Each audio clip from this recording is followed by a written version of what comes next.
Welcome to Lakshmi's kitchen. ఇవాల్టి వీడియోలో కుండలో చేపల పులుసుని చాలా టేస్టీగా ఈజీగా ఎలా ప్రిపేర్ చేసుకోవాలో తెలుసుకుందాం. ఇలా చేపల పులుసుని కుండలో ప్రిపేర్ చేసుకోవడం వల్ల మనం ఎప్పుడూ చేసుకునే చేపల పులుసు కన్నా చాలా టేస్టీగా వస్తుంది. ఈ చేపల పులుసు తయారీకి ముందుగా శుభ్రం చేసుకున్న చేప ముక్కలను తీసుకుని 1 స్పూన్ పసుపు,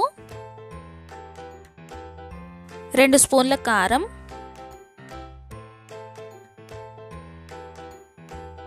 1 స్పూన్ సాల్ట్, 1 స్పూన్ అల్లం వెల్లుల్లి పేస్ట్ని యాడ్ చేసుకొని అంతా కలిసేటట్టుగా ఒకసారి బాగా కలుపుకుందాం. ఇలా మనం వేసుకున్న మసాలాలన్నీ చేపలకు పట్టేటట్టుగా కలుపుకున్న తర్వాత పక్కన పెట్టుకుందాం. ఇప్పుడు చేపల పులుసుకి నిమ్మకాయ సైజ్ అంత చింతపండును తీసుకుని కొద్దిగా వాటర్ని యాడ్ చేసుకొని నానబెట్టుకుందాం. ఇప్పుడు స్టవ్ ఆన్ చేసుకొని పాన్ పెట్టుకొని 1 స్పూన్ ధనియాలు, 1/2 స్పూన్ మెంతులు, 1 స్పూన్ జీలకర్ర, 4 నుండి 5 వెల్లుల్లి, 2 నుండి 3 ఎండుమిర్చిని యాడ్ చేసుకుని డ్రై రోస్ట్ చేసుకుందాం. ఇలా డ్రై రోస్ట్ చేసుకున్న తర్వాత ఒక మిక్సీ జార్లోకి ట్రాన్స్ఫర్ చేసుకుని మెత్తని పౌడర్లా మిక్సీ పట్టుకుందాం.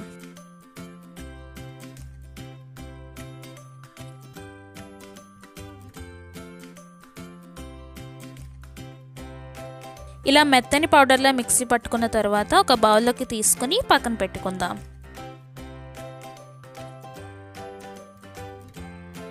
ఇప్పుడు ఉల్లిపాయ ముక్కలను కూడా ఇలా సన్నగా కట్ చేసుకుని మిక్సీ జార్లోకి ట్రాన్స్ఫర్ చేసుకుని మెత్తని పేస్ట్లా మిక్సీ పట్టుకుందాం. ఇలా మెత్తని పేస్ట్లా మిక్సీ పట్టుకున్న తర్వాత స్టవ్ ఆన్ చేసుకొని ఒక మట్టి కుండను పెట్టుకుందాం. కుండ వేడెక్కిన తర్వాత 1/2 కప్పు వరకు ఆయిల్ని యాడ్ చేసుకుందాం. ఇప్పుడు దీనిలో మనం మెత్తగా మిక్సీ పట్టుకున్న ఉల్లిపాయ పేస్ట్ని యాడ్ చేసుకుని పచ్చివాసన పోయేంత వరకు ఫ్రై చేసుకుందాం.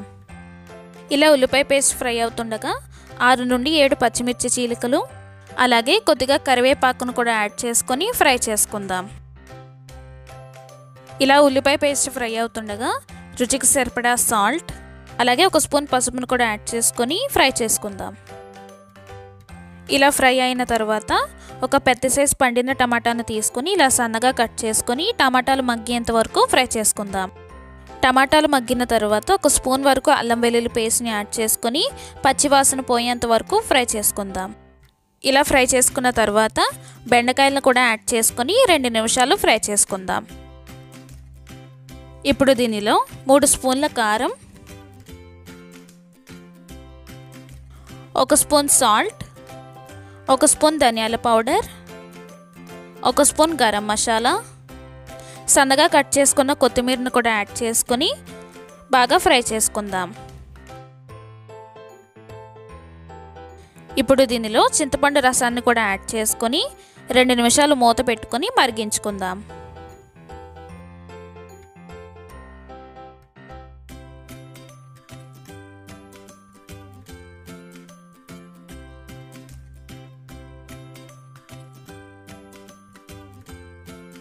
రెండు నిమిషాల తర్వాత మూత తీసుకొని మరుగుతున్న చింతపండు రసంలో మనం ఉప్పు కారం పట్టించుకున్న చేప ముక్కలను యాడ్ చేసుకొని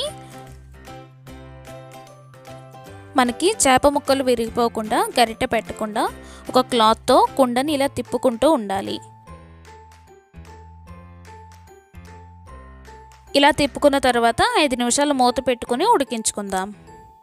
5 నిమిషాల తర్వాత మూత తీసుకొని మరొకసారి క్లాత్తో ఇలా తిప్పుకుందాం. 5 నిమిషాలు చేపల పులుసుని ఇలా ఉడికించుకున్న తర్వాత మనం డ్రై రోస్ట్ చేసుకుని మిక్సీ పట్టుకున్న ఈ ధనియాల పౌడర్ని కూడా యాడ్ చేసుకొని ఒకసారి మళ్ళీ క్లాత్తో ఇలా తిప్పుకుందాం. చివరిగా కొత్తిమీరను కూడా యాడ్ చేసుకొని స్టవ్ ఆఫ్ చేసుకుని సర్వ్ చేసుకుంటే గుమగుమలాడే కుండలో చేపల పులుసు రెడీ. ఒకసారి మీరు కూడా చేపల పులుసుని ఇలా కుండలో ట్రై చేసి మీకు ఎలా వచ్చిందో కమెంట్స్లో చెప్పండి. ఈ రెసిపీ కనుక మీకు నచ్చినట్టయితే లైక్ చేయండి, షేర్ చేయండి. ఇలాంటి మరిన్ని టేస్టీ రెసిపీల కోసం మా ఛానల్ని సబ్స్క్రైబ్ చేయండి.